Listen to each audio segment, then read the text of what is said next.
അസ്സലാമു അലൈക്കും. എല്ലാവർക്കും പുതിയൊരു വീഡിയോയിലേക്ക് സ്വാഗതം.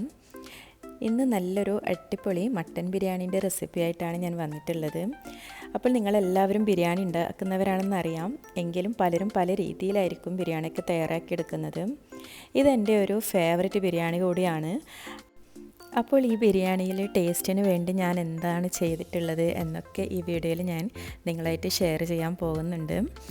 അപ്പോൾ എങ്ങനെയാണ് ബിരിയാണി തയ്യാറാക്കിയെടുക്കുന്നതെന്ന് നോക്കാം.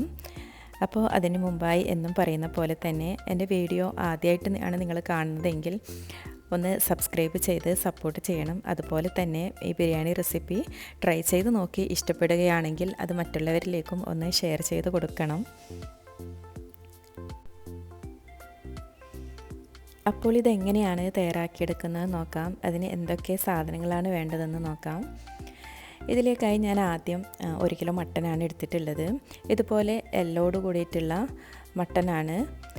ബിരിയാണിക്കായതുകൊണ്ട് അല്പം വലിയ പീസായിട്ട് തന്നെ ഇത് കട്ട് ചെയ്ത് വാങ്ങിച്ചതാണ്. അപ്പോൾ ഇതിനെ ഒന്ന് നന്നായി കഴുകി ഒരു സ്ട്രെയിനറിലിട്ട് കൊടുത്തിട്ടുണ്ട്. ഇനി ഇതിനെ ഒരു കുക്കറിലിട്ട് വേവിച്ചെടുക്കാം.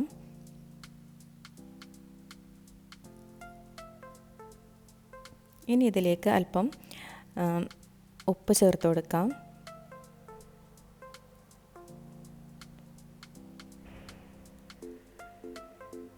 അതിൻ്റെ കൂടെ അല്പം ക്രഷ്ഡ് കുരുമുളകും 1/4 ടീസ്പൂൺ മഞ്ഞൾപ്പൊടിയും കൂടി ചേർത്ത് നന്നായി ഒന്ന് ഇത് മിക്സാക്കി എടുക്കണം. ഇതുപോലെ എല്ലാം കൂടി നന്നായി ഒന്ന് മിക്സ് ചെയ്തെടുക്കാം.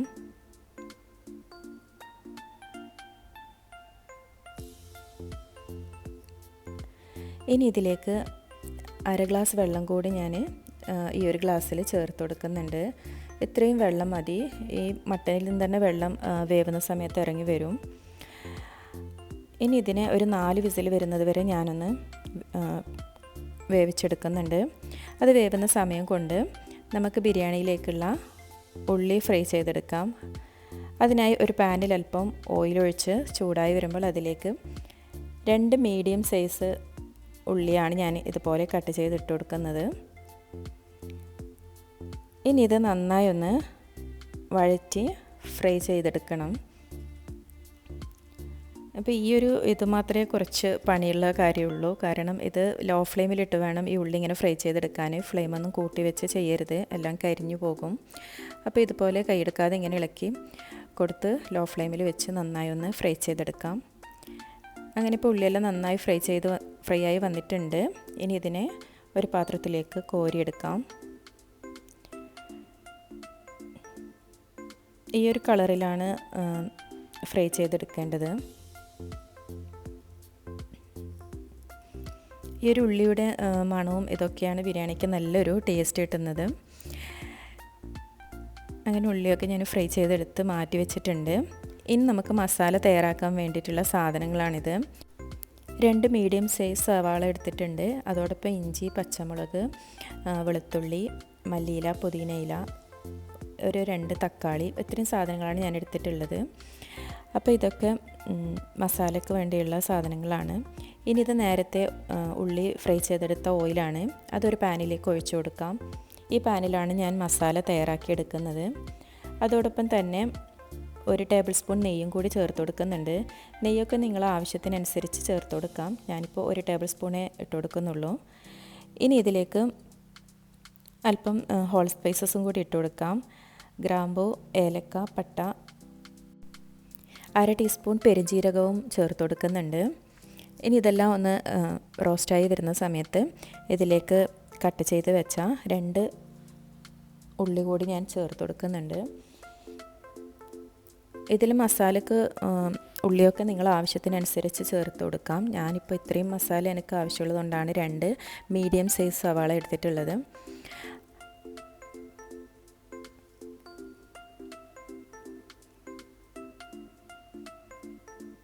ഇനി ഇത് നന്നായി ഒന്ന് വഴറ്റിയെടുക്കാം.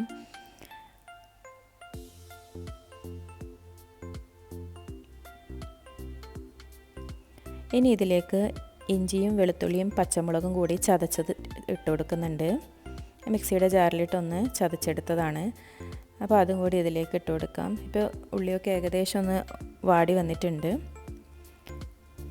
ഇനി ഇതൊക്കെ ഇട്ട് നന്നായി ഒന്ന് മിക്സ് ചെയ്തെടുക്കണം.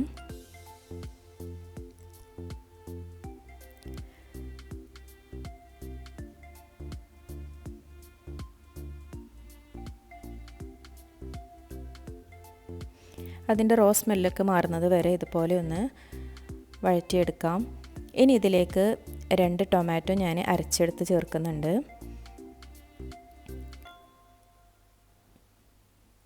അപ്പോൾ നല്ല മസാല നല്ലൊരു ഗ്രേവി പോലെ ആയി കിട്ടും നമുക്ക് ഇതുപോലെ ടൊമാറ്റോ അരച്ച് ചേർത്താൽ. അതുകൊണ്ടാണ് ഞാനിതുപോലെ അരച്ചെടുത്ത് ചേർത്തിട്ടുള്ളത്.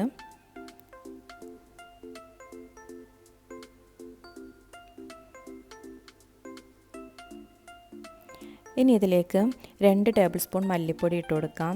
ഇത് വറുത്തെടുത്ത മല്ലിപ്പൊടിയാണ്, അപ്പോൾ അത് ചേർത്ത് കൊടുക്കാം.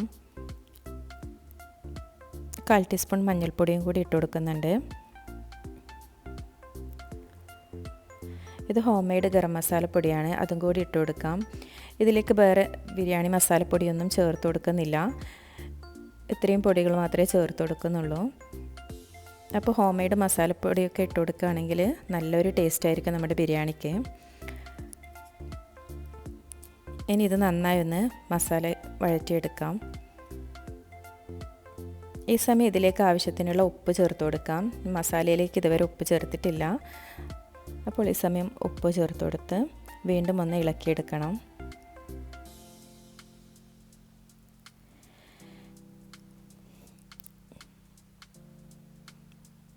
ഇനി ഇതിലേക്ക് വേവിച്ചെടുത്ത മട്ടനാണ് ചേർത്ത് കൊടുക്കേണ്ടത്. അപ്പോൾ മട്ടൻ ഇപ്പോൾ നന്നായി വെന്ത് വന്നിട്ടുണ്ട്. ഇത്രയും മട്ടൻ്റെ സ്റ്റോക്കൊക്കെ ഇതിലുണ്ട്. ഇതിൽ മട്ടൻ മാത്രമേ ഞാനിപ്പോൾ ഇതിൽ ചേർത്ത് കൊടുക്കുന്നുള്ളൂ. ഇതിൻ്റെ സ്റ്റോക്ക് വെച്ചിട്ടാണ് ഞാൻ പിന്നെ റൈസ് തയ്യാറാക്കിയെടുക്കുന്നത് ബിരിയാണിക്കുള്ള. അപ്പോൾ അതുകൊണ്ട് മട്ടൻ ഇതുപോലെ കോരിയെടുത്തിലേക്ക് ഇട്ട് കൊടുക്കാം.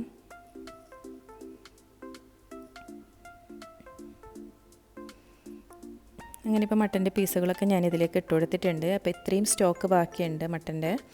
അപ്പോൾ ഇത് മാറ്റി വെക്കാം. ഇനി ഇത് നേരത്തെ ഫ്രൈ ചെയ്തെടുത്ത ഉള്ളിയാണ്. ഇത് അതിൽ നിന്ന് കുറച്ചെടുത്ത് ഇതുപോലെ ഞാൻ അരച്ചെടുത്ത് അതും കൂടി ഇതിലേക്ക് ചേർക്കുന്നുണ്ട്. അപ്പോൾ ഇങ്ങനെയൊക്കെ ചെയ്ത് കൊടുക്കുമ്പോൾ ബിരിയാണീൻ്റെ മസാലയ്ക്ക് നല്ലൊരു ടേസ്റ്റും മണമൊക്കെ കിട്ടും. അപ്പോൾ ഇതുവരെ നിങ്ങളിങ്ങനെ ട്രൈ ചെയ്ത് നോക്കിയിട്ടില്ലെങ്കിൽ എന്തായാലും ഇതുപോലെ ഒന്ന് ബിരിയാണി തയ്യാറാക്കി നോക്കണം. നല്ല ടേസ്റ്റാണ് ഈ ഒരു ബിരിയാണിക്ക്.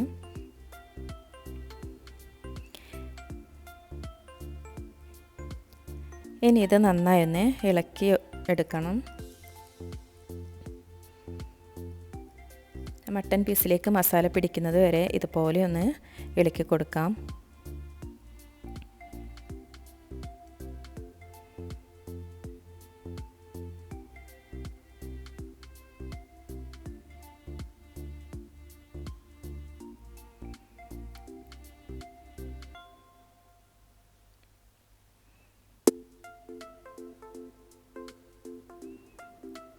ഇനി അടുത്തതായി ഇതിൽ ചേർക്കാനുള്ളത് ക്രഷ്ഡ് കുരുമുളകാണ്. അപ്പോൾ 1 ടേബിൾ സ്പൂൺ കുരുമുളക് പൊടിയും കൂടി ഇതിലേക്ക് ഇട്ട് കൊടുക്കുന്നുണ്ട്. അതോടൊപ്പം തന്നെ മല്ലിയിലയും പുതിനയിലയും കട്ട് ചെയ്തതും കൂടി ഇട്ട് വീണ്ടും ഒന്ന് ഇളക്കി ഇതൊന്ന് അടച്ച് വെച്ച് വേവിച്ചെടുക്കാം. ഒരു 5 മിനിറ്റ് ഇതുപോലെ ഒന്ന് ലോ ഫ്ലെയിമിലിട്ട് വേവിച്ചെടുക്കാം. ഇപ്പോൾ ഇത് നന്നായി തിളച്ച് വന്നിട്ടുണ്ട്. ഇപ്പോൾ 5 മിനിറ്റൊക്കെ കഴിഞ്ഞു. മസാല റെഡി ആയിട്ടുണ്ട്. ഇനി ഇതിലേക്കുള്ള ചോറാണ് തയ്യാറാക്കി എടുക്കേണ്ടത്. അങ്ങനെ ഇപ്പോൾ മട്ടൻ മസാല റെഡി ആയിട്ടുണ്ട്. ഇനി ഇതിനെ അടച്ചൊന്ന് മാറ്റി വെക്കാം. ഇനി നമുക്ക് ഇതിലേക്ക് ബിരിയാണിയിലേക്കുള്ള റൈസ് തയ്യാറാക്കിയെടുക്കാം. അതിനായി ഇതുപോലെ ഒരു പാനിലേക്ക് അല്പം ഓയിൽ ഒഴിച്ച് കൊടുക്കുന്നുണ്ട്. ഇനി അതിലേക്ക് അല്പം നെയ്യ് കൂടി ചേർത്ത് കൊടുക്കാം. ഇത് നേരത്തെ ഒനിയൻ ഫ്രൈ ചെയ്തെടുത്ത ഓയിൽ തന്നെയാണ് ഞാൻ ഇതിലേക്ക് ഒഴിച്ചു കൊടുത്തിട്ടുള്ളത്. ഇനി കുറച്ച് സ്പൈസസും കൂടി ഇട്ട് കൊടുത്ത് നേരത്തെ ഫ്രൈ ചെയ്ത് വെച്ച ഒനിയനിൽ നിന്ന് അല്പം ഒനിയനും കൂടി ഇതിലേക്ക് ഇട്ട് കൊടുക്കാം. അല്പം ചെറിയ ജീരകം കൂടി ഞാനിപ്പോൾ ഇട്ട് കൊടുത്തിട്ടുണ്ട് ഇതിലേക്ക്. അപ്പോൾ ഇത്രയും സാധനങ്ങൾ ഇട്ടിട്ടാണ് ഞാൻ ഈ ചോറ് റെഡിയാക്കി എടുക്കുന്നത്. ഇതല്ലാതെ നെയ്ച്ചോറ് പോലെ അങ്ങനെ വേവിച്ചെടുത്ത് റൈസ് തയ്യാറാക്കിയെടുക്കാം. അങ്ങനെയും ഞാൻ ചെയ്യാറുണ്ട്. അപ്പോൾ ഈ ഒരു ബിരിയാണിക്ക് ഞാൻ ഇതുപോലെയാണ് ചെയ്യാറുള്ളത്. ഇപ്പം ഞാൻ 3 ഗ്ലാസ് അരിയാണ് ഈ ഒരു ചോറുണ്ടാക്കാൻ വേണ്ടി എടുക്കുന്നത്. അതുകൊണ്ട് അതിലേക്ക് 6 ഗ്ലാസ് വെള്ളം എന്ന കണക്കിലാണ് ചേർത്ത് കൊടുക്കുന്നത്. ഇതിപ്പോൾ 5 ഗ്ലാസ് വെള്ളമാണ് ഞാൻ ഒഴിച്ചു കൊടുക്കുന്നുള്ളത്. ഇനി ഇതിലേക്ക് 1 ഗ്ലാസ് മട്ടൻ്റെ സ്റ്റോക്കാണ് ഞാൻ ഒഴിച്ചു കൊടുക്കാൻ പോകുന്നത്. അപ്പോൾ ഇത് മൊത്തം 6 ഗ്ലാസ് വെള്ളമായിട്ടുണ്ട്.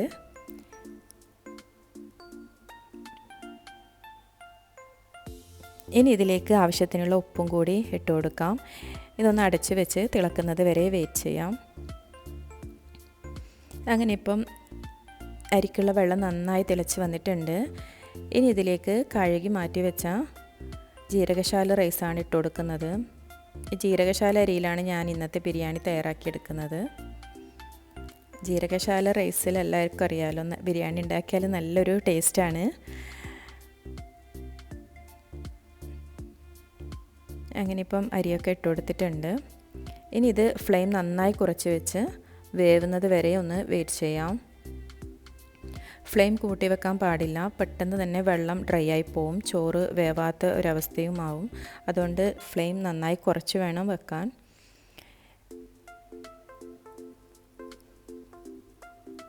ഇങ്ങനെ ഇപ്പം ചോറൊക്കെ നല്ല വേവായി വന്നിട്ടുണ്ട്, വെള്ളമൊക്കെ വറ്റിയിട്ടുണ്ട് ഇതിൽ. ഇപ്പോൾ ഒരു 15 മിനിറ്റ് ആയിട്ടുണ്ട് ഞാൻ ഈ ചോറ് ഇതുപോലെ വെച്ചിട്ട്.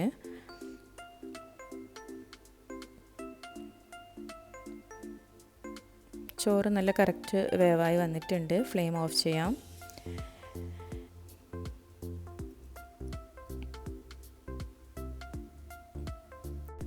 അങ്ങനെ ഇപ്പോൾ ബിരിയാണിക്കുള്ള ചോറ് റെഡിയായി. ഇത് നേരത്തെ തയ്യാറാക്കി വെച്ച മസാലയാണ്. അപ്പോൾ അതിലേക്ക് കുറച്ച് ഫ്രൈ ചെയ്ത ഓനിയൻ ഇട്ട് കൊടുക്കാം.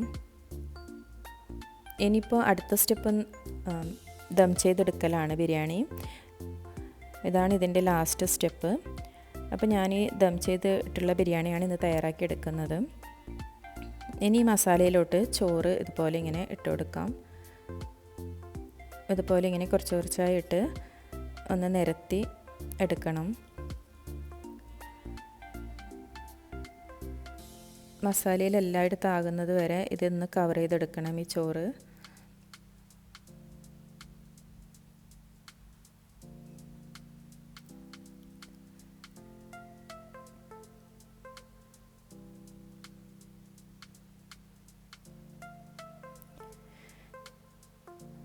അപ്പോൾ ഇതുപോലെ ഒരു ലെയർ ഇങ്ങനെ നിരത്തി വെച്ച് കൊടുത്തിട്ടുണ്ട്. ഇനി അതിൻ്റെ മുകളിലേക്ക് അല്പം മല്ലിയില പുതിനയിലയും കട്ട് ചെയ്തതും ഇട്ട് കൊടുക്കാം. അതോടൊപ്പം തന്നെ അല്പം ഫ്രൈ ചെയ്ത ഒനിയനും ഇട്ട് കൊടുക്കണം. ഇനി ഇതിൻ്റെ മുകളിലായി അല്പം നെയ്യ് കൂടി ഒഴിച്ചു കൊടുക്കാം. പിന്നെ കളറ് വേണമെന്നുള്ളവർക്ക് കുറച്ച് പാലിൽ മഞ്ഞൾപ്പൊടി കലക്കി ഇതിലേക്ക് ഇങ്ങനെ സ്പ്രെഡ് ചെയ്ത് കൊടുക്കാം. ഞാനിപ്പോൾ അതൊന്നും ചെയ്യുന്നില്ല, ഞാനിങ്ങനെ തന്നെയാണ് ഈ ബിരിയാണി തയ്യാറാക്കി എടുക്കുന്നത്. ഇനി ഇതിൻ്റെ മുകളിൽ വീണ്ടും ഇതുപോലെ റൈസ് ഇങ്ങനെ നിരത്തി ഇട്ട് കൊടുക്കാം. സെക്കൻഡ് ലെയറും കൂടി ഇതുപോലെ ചെയ്തെടുക്കണം.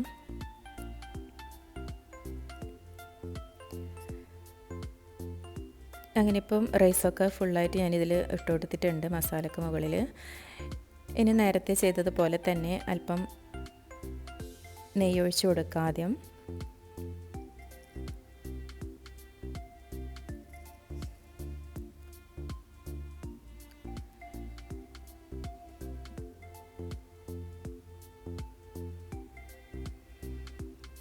ഇനി അതിൻ്റെ മുകളിലായി അല്പം മല്ലിയിലയും പുതിനയിലയും ഇട്ട് കൊടുത്ത് വീണ്ടും ഫ്രൈ ചെയ്ത ഒനിയനും കൂടി ഇട്ട് കൊടുത്ത് സെറ്റാക്കി എടുക്കാം.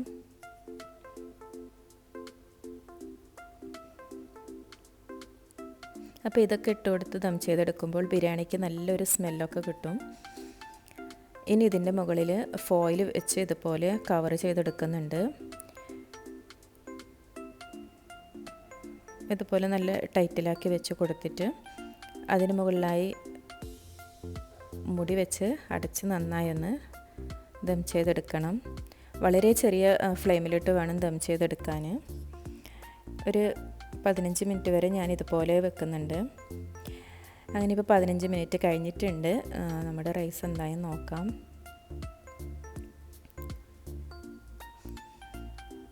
ഈ സമയത്ത് നല്ല മണമൊക്കെ വരുന്നുണ്ട് ബിരിയാണീൻ്റെ. അങ്ങനെ ഇപ്പം നല്ല അടിപൊളിയായി കിട്ടിയിട്ടുണ്ട് ചോറൊക്കെ. ഇതുപോലെ ഒന്ന് മിക്സാക്കി എടുക്കാം ഒരു സൈഡിൽ നിന്നും.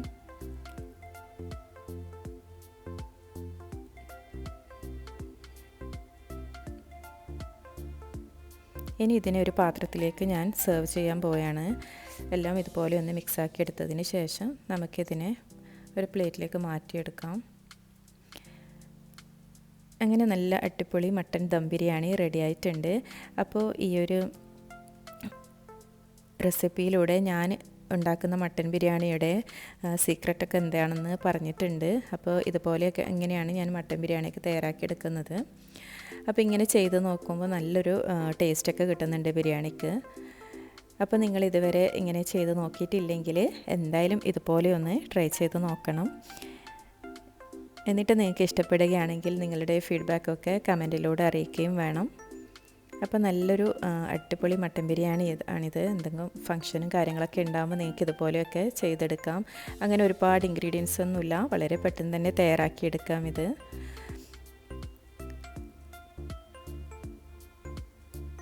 അങ്ങനെ ഇപ്പോൾ ഞാൻ ചോറൊക്കെ ഇതുപോലെ ഇങ്ങനെ നിരത്തി കൊടുക്കുന്നുണ്ട് പ്ലേറ്റിലേക്ക്.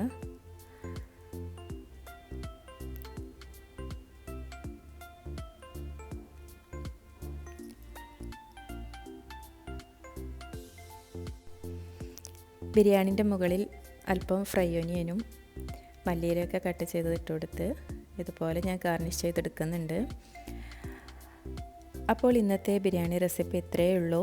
ഇങ്ങനെ ബിരിയാണിയൊക്കെ റെഡി ആയിട്ടുണ്ട്. അപ്പോൾ പുതിയൊരു റെസിപ്പിയുമായി വീണ്ടും കാണുന്നത് വരെ താങ്ക് യു ഫോർ വാച്ചിങ്.